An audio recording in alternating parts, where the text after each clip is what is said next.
नमो अर्हन्ताणम् नमो सेद्धारणम् नमो आयर्याणम् नमो वज्झायाणम् नमो लोये सवसाहुणम्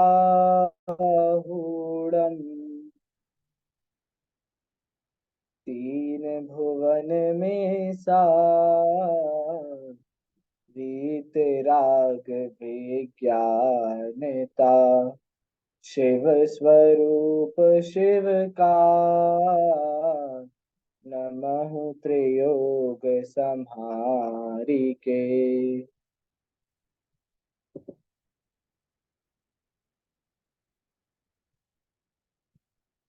छह ढाला की दूसरी ढाल की चर्चा हमने यहाँ पर समाप्त की है। हमारा कोर्स तो वैसे यहाँ पर खत्म हो गया है। आपके जो अरहम पाठशाला का एक सेशन चलता है ना, उस सेशन का कोर्स यहाँ पर समाप्त हो गया है। दो ढाल आपके कोर्स में थी। हमने पहली ढाल का स्वाध्याय किया, दूसरी ढाल का स्वाध्याय किया, और हमने विधिवत सारे शब्दों का, सारे छंदों का अर्थ किया।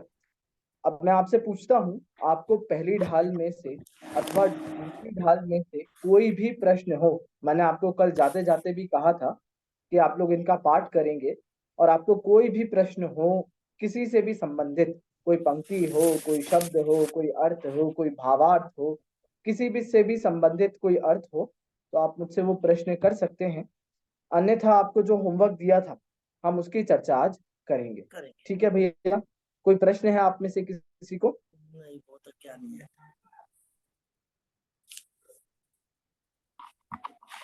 चलिए, तो मुझे लगता है शायद नहीं है किसी को प्रश्न। इसका मतलब अच्छी बात है, आप सबको सब समझ में आ गया है, और आना ही चाहिए। बहुत सरल विषय है, कठिन तो इसमें कुछ है नहीं।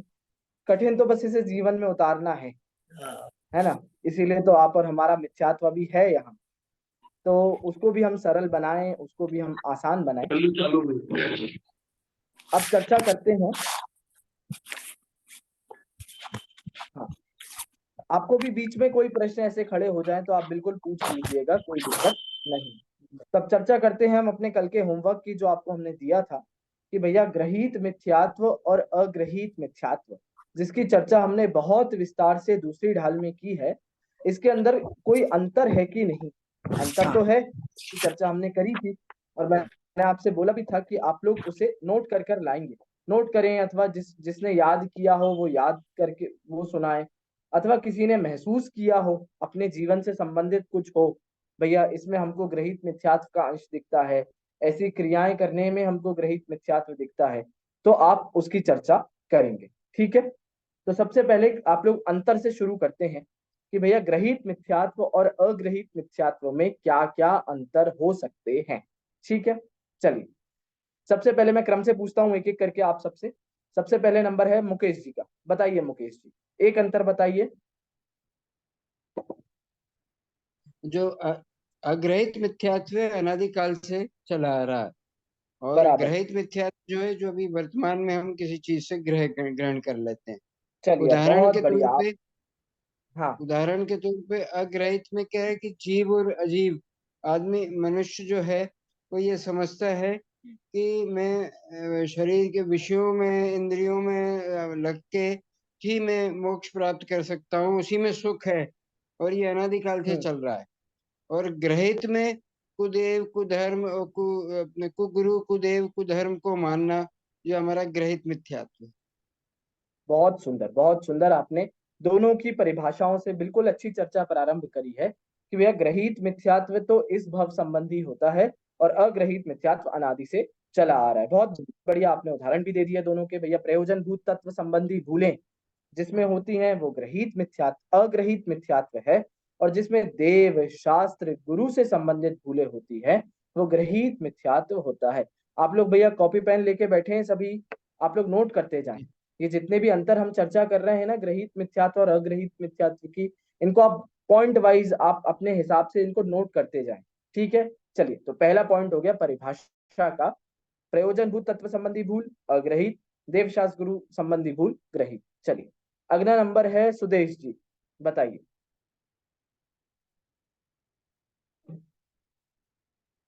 हाँ, अनम्यूट कीजिए आप।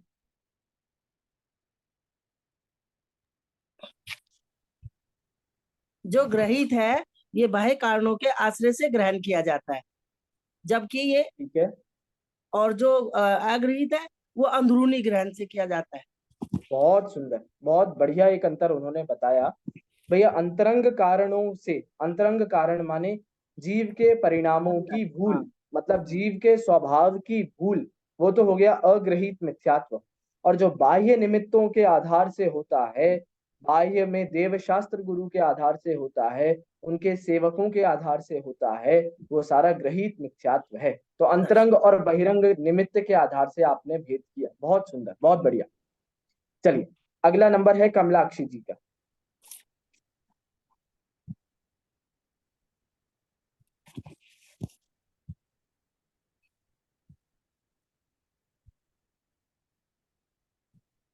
अनम्यूट कीजिए आप,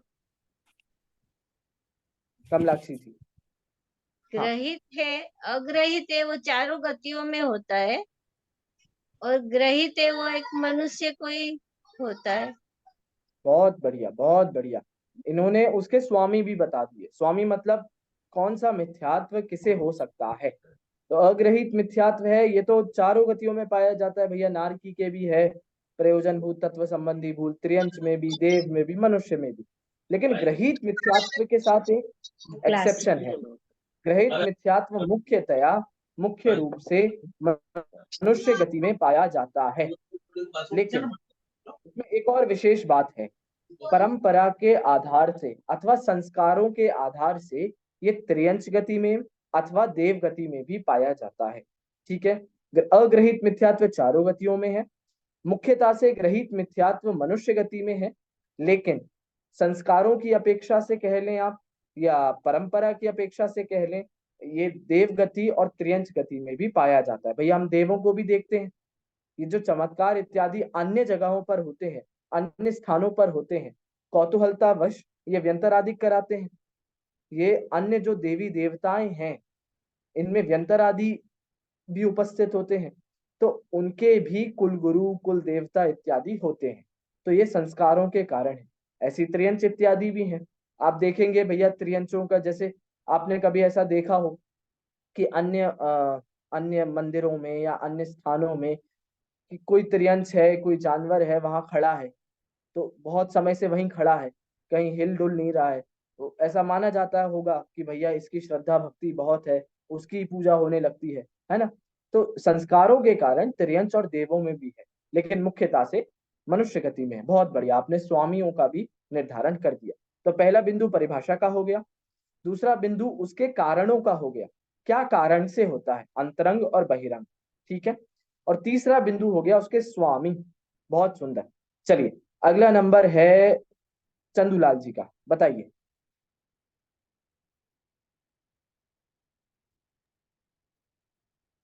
ना, अग्रहित मिथ्या दर्शन अनादि से है और सात हाँ। तत्वों की विपरीत श्रद्धा से होता है। हम्म।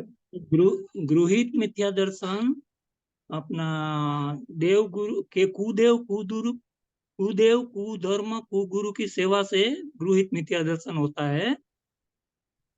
और कुगुरु अंतर में मोह राग द्वेष, बार में धनादि ऊपर प्रेम रखने से, खोटा वेश धारण करने से कुगुरु संसार रूपी समुद्र में पत्थर की नाव समान है। बहुत बढ़िया, तो आपने कुगुरुओं की भी परिभाषा बता दी, और वहां आपने बता दिया सात तत्व संबंधी भूल। ये वाला बिंदु वैसे हो चुका है, ये हमने सबसे पहला ही बिंदु इसका करा, लेकिन अच्छी बात है आपने वहां कुगुरुओं का भी और विस्तार से बताया। चलिए, अगला अगला नंबर है नीलेश भैया का। भैया नीलेश भैया और रूबी जी, आपको अलग अलग बताना है, आप एक ही कैटेगरी में नहीं हो, है ना भैया, आप अलग अलग बताएंगे। चलिए, तो अगला नंबर है नीलेश भैया। ज्ञान और मतलब चारित्र का तो बताना होगा। मिथ्या दर्शन, क्या, मिथ्या ज्ञान, कैसे? मिथ्या चारित्र। जैसे अग्रहित मिथ्या दर्शन, मिथ्या ज्ञान और मिथ्या चारित्र सबका ही बताना है ना। हाँ, आप किसी का भी अंतर बता सकते हैं। तुम बताओ। जो याद नहीं। जैसे अग्रहित मिथ्या ज्ञान है, तो जो अग्रहित मिथ्या दर्शन है उसके साथ ही जो ज्ञान है वो अग्रहित मिथ्या ज्ञान है। ठीक है, उसी अध्याय जैसी ऐसा ही हम जो ज्ञान करते हैं तो वो अग्रहित मिथ्या ज्ञान हुआ। और जो एक मिथ्या ज्ञान है वो एकांत वाद से दूषित है, 5 इंद्रियों के विषयों का पोषण करने वाला है, और समस्त उनके जो समस्त शास्त्र है वो कपिल आदि द्वारा रचे हुए हैं। उन शास्त्रों को पढ़ना पढ़ाना लिखना लिखाना वो सब मिथ्या ज्ञान है, ग्रहित मिथ्या ज्ञान। चलिए, बहुत बढ़िया, बहुत बढ़िया। आपने मिथ्या ज्ञान के आधार से इनमें अंतर बताया कि उस मिथ्या ज्ञान में तो ये होता है कि जो 7 तत्व संबंधी भूल है उसका जो जानना हो रहा है, उसका जो ज्ञान है वो अग्रहित मिथ्या ज्ञान है। लेकिन ये जो ग्रहित मिथ्या ज्ञान है वो एकांतवाद से दूषित, जिसमें सिर्फ एक ही पक्ष का वर्णन होता है, ऐसे ग्रंथों का अध्ययन करना, रुचि से उनका स्वाध्याय करना, उनसे ही मोक्ष मानना, ये ग्रहित मिथ्या ज्ञान है। बहुत बढ़िया। अब नीलेश भैया का नंबर। मैं नहीं कर पाया। कोई बात नहीं, आप कक्षा के आधार से बता दीजिए, थोड़ा आप ट्राई कीजिए, सरल है। इसमें जो ख्याति लाभ पूजा के लिए कहते हैं ना, जो समय उसका जो चारित्र के हिसाब से है, जो ख्याति लाभ पूजा के हिसाब से अपना वो करते हैं, चारित्र करते हैं, दिखाने के लिए करते हैं, है ना। तो वो तो उसमें आता है, क्या नाम है, घृत मिथ्यात्मा आएगा वो, मिथ्या चारित्र। हाँ जी, हाँ जी। और अग्रहित मिथ्या चारित्र, अग्रहित मिथ्या चारित्र कषाय, अनादिकाल, ठीक है। अनादिकाल से जो होता है मुझे, जो चलिए, बहुत बढ़िया, बहुत बढ़िया, अच्छा प्रयास किया आपने। अग्रहित मिथ्या चारित्र मतलब विषय कषाय, जितना भी विषय कषायों का पोषण हो रहा है, जिस भी माध्यम से, 5 इंद्रियों के माध्यम से हो रहा है अथवा मन के माध्यम से हो रहा है, तो जितनी भी इंद्रियों के माध्यम से जो जो चारों कषायों का पोषण हो रहा है, जो पंचेंद्रिय विषयों का पोषण हो रहा है, ये तो अग्रहित मिथ्या चारित्र है। लेकिन जो इस भव में हम दिखावे के लिए करते हैं, 10 लोग हमें देखें, ख्याति हो हमारी, हमें कुछ बेनिफिट हो, लाभ हो, इससे जो हमारी क्रियाएं की जाती हैं वो सब ग्रहित मिथ्या चारित्र है। बहुत बढ़िया। चलिए, अब अगला नंबर आता है बीना जी का।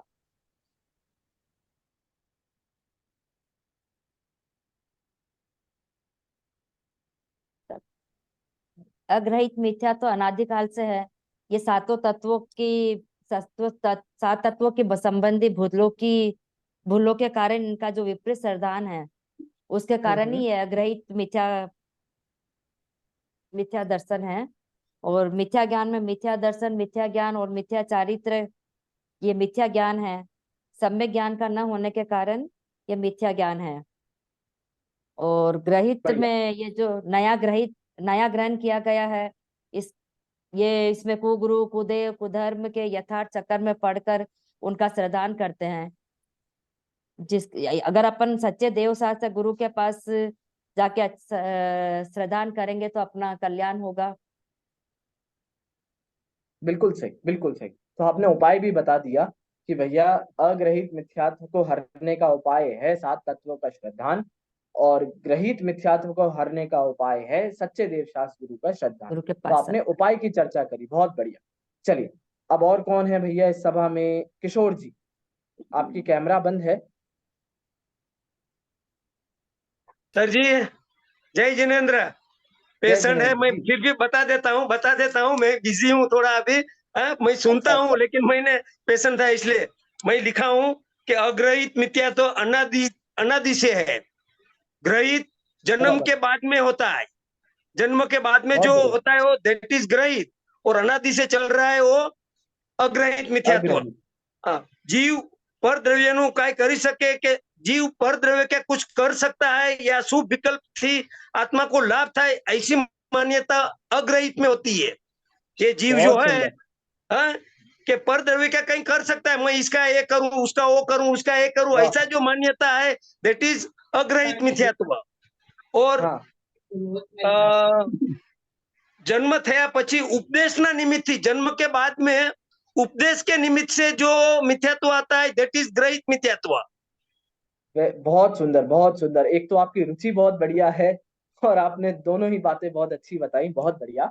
आपने बता और दिया ग्रहित मिथ्यात्व बाह्य तत्व से होता है और निसर्ग से अग्रहित मिथ्यात्व होता है, निसर्ग से। बिल्कुल बिल्कुल, बढ़िया।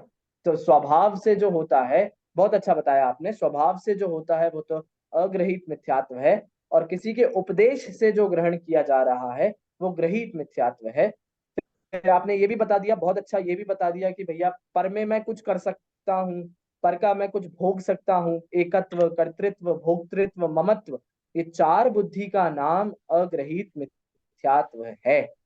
और अन्य देवी देवताओं को मानना अथवा अपने ही देवी देवताओं का अन्य रूप से श्रद्धान करना, ये ग्रहित मिथ्यात्व है। बहुत सुंदर आपने इसका उत्तर दिया, बहुत बढ़िया। अब अगला नंबर है मीनाक्षी जी का। मीनाक्षी जी आप हैं?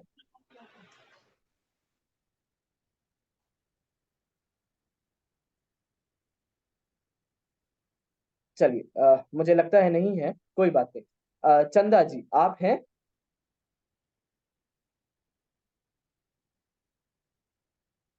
चलिए कोई बात नहीं, वो भी नहीं है। तो बहुत अच्छे आप लोगों ने अंतर स्पष्ट किए इसमें। इससे सिर्फ इतना ही आपको लाभ है कि एक बार पूरा विषय आपको पढ़ने को मिला। और भी कुछ अंतर मैं आपको बताता हूँ भैया, मैंने भी नोट किए कुछ कुछ अंतर।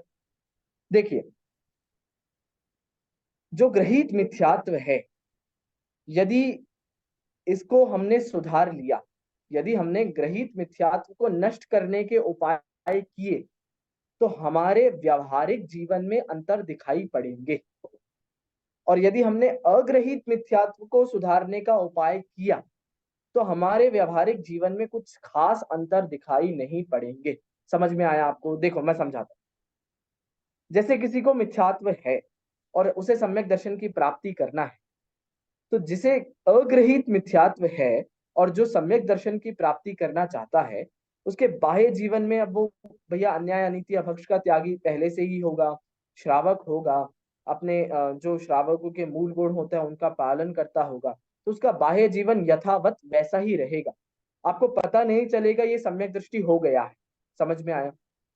लेकिन ग्रहित मिथ्यात्व का जब त्याग होगा, तो आपको उसकी बाह्य क्रियाओं में भी दिखेगा। अब ग्रहित मिथ्यात्व में क्या होता था? अन्य देवी देवताओं के मंदिरों में जा रहे हैं, अन्य गुरुओं को पूज रहे हैं, अन्य शास्त्रों का अध्ययन कर रहे हैं। लेकिन जब इसका त्याग होगा, तो ये सारी बाह्य क्रियाएं भी बंद हो जाएंगी। तो एक मिथ्यात्व के त्याग होने पर बाह्य क्रियाओं में कुछ खासा फर्क नहीं दिखता है, वो है अग्रहित मिथ्यात्व। और ग्रहित मिथ्यात्व के त्याग होने पर बाह्य क्रिया में भी फर्क दिखता है। समझ में आया? और देखिए दूसरा अंतर देखिए, जो अग्रहित मिथ्यात्व होता है वो अकेला रह सकता है। क्या बोला भैया? अग्रहित मिथ्यात्व अकेला रह सकता है, उसे ग्रहित मिथ्यात्व के सहारे की जरूरत नहीं है। ग्रहित मिथ्यात्व से वो पुष्ट हो सकता है, वो और दृढ़ हो सकता है, लेकिन वो अकेला भी बना रह सकता है।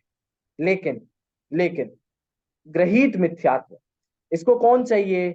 ग्रहित मिथ्यात्व अग्रहित के बिना नहीं हो सकता है। समझ में आया? अग्रहित तो ग्रहित के बिना हो सकता है। जैसे हमने पढ़ा है भैया, बाल बोध में हमने एक अंतर पढ़ा था, भगवान और तीर्थंकर में क्या अंतर होता है? कि सभी तीर्थंकर भगवान होते हैं, लेकिन सभी भगवान तीर्थंकर नहीं होते, ये अंतर पढ़ा है। ऐसे ही सारे अग्रहित मिथ्यात्व में ग्रहित मिथ्यात्व हो अथवा नहीं हो चलेगा, लेकिन ग्रहित मिथ्यात्व में अग्रहित मिथ्यात्व चाहिए ही चाहिए। समझ में आया? एक और अंतर देखिए, दो अंतर हो गए, एक और अंतर देखिए। हमारे चार अनुयोग होते हैं ना, अनुयोग, प्रथमानुयोग, कर्णानुयोग, चरणानुयोग, द्रव्यानुयोग। आपने सुना है इनके बारे में? शास्त्रों के व्याख्यान करने की पद्धति है ये। शास्त्र किस किस तरीके से पढ़े जा सकते हैं, या शास्त्र किन किन हिसाब से, किस किस हिसाब से उनका विभाजन किया गया है। तो आप देखिए, जो अग्रहित मिथ्यात्व है, इसको छुड़ाने का उपदेश मुख्यतया कर्णानुयोग अथवा द्रव्यानुयोग में है। जो अग्रहित मिथ्यात्व है ना, इसको नाश करने का मुख्यतया उपाय द्रव्यानुयोग में मिलेगा। कैसे मिलेगा भैया? ऐसे मिलेगा कि अपने स्वरूप को जानिए, 7 तत्व संबंधी जो भूले हैं उनको न करें, जीव का स्वरूप, अजीव का स्वरूप, भेद विज्ञान कीजिए। तो ये सारा वर्णन द्रव्यानुयोग के आधार से होगा अथवा कर्णानुयोग के आधार से होगा। कैसे होगा कर्णानुयोग के आधार से? भैया 5 लब्धियों की चर्चा की जाएगी, क्षेयोपशम लब्धि की चर्चा की जाएगी कि इतना इतना इतना हमारे पास आज क्षेयोपशम है, हम सभी संगी पंचेंद्रिय हैं कि हम तत्वों का अभ्यास कर सकते हैं, तत्वों को समझ सकते हैं। देखिए, मनुष्य गति हो अथवा त्रियंच हो, नरक हो, देव गति हो, यदि आप पंचेंद्रिय संगी पंचेंद्रिय जीव हैं तो आप में इतना क्षेयोपशम तो होता ही है कि आप भेद विज्ञान कर सके। समझ में आया आपको? ये संगी पंचेंद्रिय का सबसे मिनिमम क्षेयोपशम का लेवल है, संगी पंचेंद्रिय की बात कर रहा हूं मैं। यदि आप त्रियंच गति में भी हैं, देव में हैं, मनुष्य में हैं, नरक में हैं, आपके पास इतना क्षेयोपशम है आज भी, जिससे आपको ये तत्व ज्ञान समझ में आ सके। समझ में आया? फिर विशुद्धि लब्धि की बात की जाएगी कि आपके परिणाम, आपकी कषाएं इतनी मंद हों जिससे ये तत्व ज्ञान आपको समझ में आए। देखिए, बहुत अच्छा फर्क है कि यदि आपको तत्व ज्ञान समझ में आ रहा है तो ये क्षेयोपशम लब्धि है, और आप तत्व ज्ञान को समझने आ रहे हो तो ये आपकी विशुद्धि लब्धि है। समझ में आया?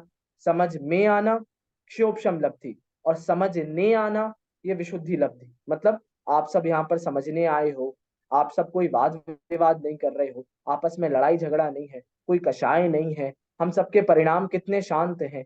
बताइए, यदि कहीं भी किसी के भी परिणाम कषाय वाले होते तो कैसे हम चर्चा कर पाते, कहाँ ऐसे संयोग बन पाते, है ना? तो विशुद्धि लब्धि की। फिर देशना लब्धि की चर्चा की जाएगी कि आपको ये उपदेश मिला है, जिनेंद्र भगवान से साक्षात तो नहीं मिला, लेकिन परंपरा से, गणधर से, आचार्यों से, विद्वानों से हम चर्चा कर पा रहे हैं, ये हमें उपदेश मिला है। तो क्षोभशम लब्धि, विशुद्धि लब्धि, देशना, फिर प्रायोग्य लब्धि, और अंत में करण लब्धि। तो जब कर्णानुयोग के हिसाब से आप विचार करो तो इस प्रकार से आपको अग्रहित मिथ्यात्व को नाश करने का उपाय बताया जाएगा। तो द्रव्यानुयोग और कर्णानुयोग मुख्य रूप से अग्रहित मिथ्यात्व को नाश करने का उपदेश देते हैं, लेकिन प्रथमानुयोग और चरणानुयोग ऐसे 2 अनुयोग हैं जो मुख्यतया ग्रहित मिथ्यात्व को नाश करने का उपदेश देते हैं। तो यह प्रथमानुयोग में कथाओं के माध्यम से पढ़ाया जाएगा, वहां हमें कहानियां बताई जाएंगी, हमें सेठ सुदर्शन जैसी कहानी बताई जाएगी कि कैसे उन्होंने अपने शील की रक्षा करी। समझ में आया? वो कुमार्ग पर नहीं गए, उन्होंने कुधर्म नहीं अपनाया। ऐसी कितनी ही कहानियां हैं जिन्होंने कुमार्ग, और कल हमने कल सुनी थी वो कथा, नारद और पर्वत की कथा। वो पर्वत ने कुमार्ग अपनाया, उसने बकरे का हवन किया यज्ञ में। समझ में आया? तो ये कथाएं हमें प्रेरणा देती हैं कि आज आपको यदि मनुष्य पर्याय मिली है तो आपको इस मनुष्य पर्याय में सच्चे देव शास्त्र गुरु की ही विनय करनी चाहिए। शुभम चक्रवर्ती की कहानी हम सभी ने सुनी है, कैसे उन्होंने णमोकार मंत्र का अपमान किया। णमोकार मंत्र तो अब उस समय था कि नहीं था, लेकिन वहां पर एक, वो उसको कहते हैं सिंबलाइजेशन, इंग्लिश में तो मुझे नाम याद है, प्रतीकात्मक था। हाँ, हिंदी में प्रतीकात्मक कहते हैं, इंग्लिश में उसको कहते हैं सिंबलाइजेशन। क्या मतलब होता है इसका? नमोकार मंत्र मतलब 5 परमेष्ठी। तो शुभम चक्रवर्ती ने 5 परमेष्ठियों का अपमान किया था। समझ में आया? उसके फल से वो नरक गए। तो वहां पर हमें ऐसी कथा, कहानियां, पुण्य पाप के फल बताकर हमें ये शिक्षा दी जाती है कि आपको ये जो नरभव मिला है इसमें सच्चे देव शास्त्र गुरु का ही विनय होनी चाहिए।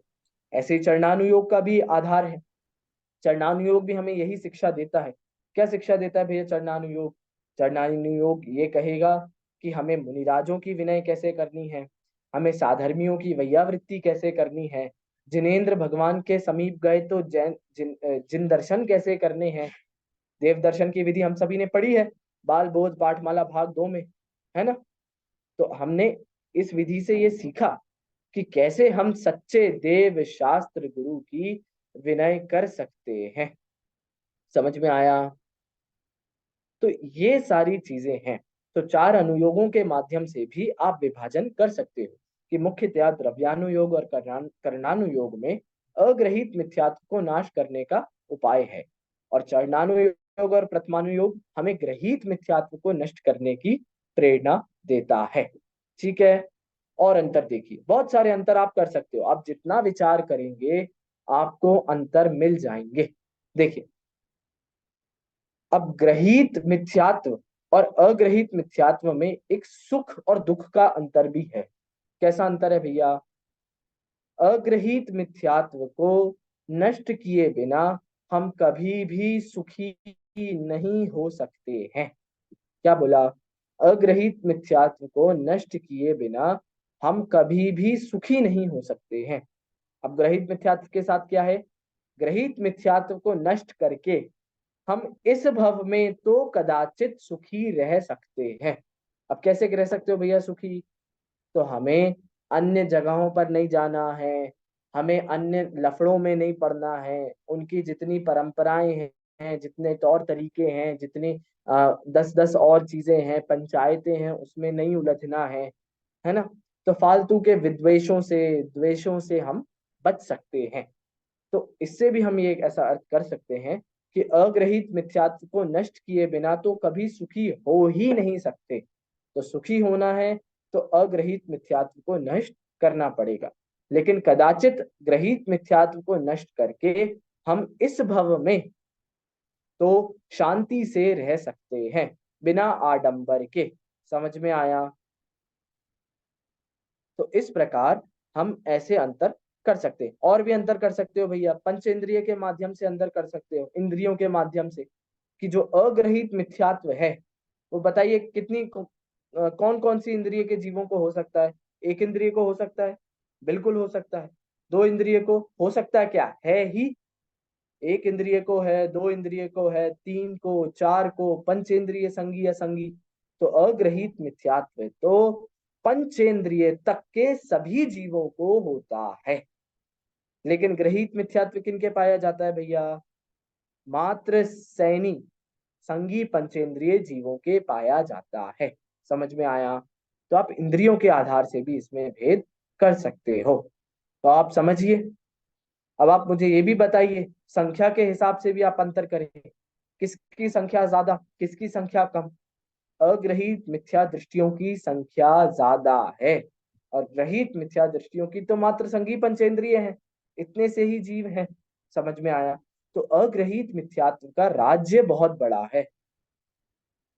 आचार्य अमृतचंद्र ने बहुत सुंदर लिखा है, समय सार में एक गाथा की टीका में उन्होंने लिखा, शायद चौथी पांचवी गाथा की टीका है, चौथी गाथा की अथवा तीसरी गाथा की टीका होगी, उसमें उन्होंने लिखा है, ये मिथ्यात्व अपना एक छत्र राज किए हुए है, सारे संसार को जिसने अपने एक छत्र राज से ढक के रखा है, ऐसा है मिथ्यात्व। तो आप देख सकते हो इस संसार में सभी जीव, सभी, ऐसा एक जीव भी नहीं है, एक त्रियंच ऐसा नहीं है, एक कोई देव गति के जीव ऐसे नहीं है, मनुष्य तो ठीक, नारकी भी कोई ऐसे नहीं है जो इस मिथ्यात्व से ग्रसित ना हो। तो इस मिथ्यात्व की तो भैया जितनी चर्चा करें उतनी कम है, क्योंकि ये तो हमारी बीमारी है, हमारी भूल है, तो इसकी तो बार बार चर्चा करनी पड़ेगी।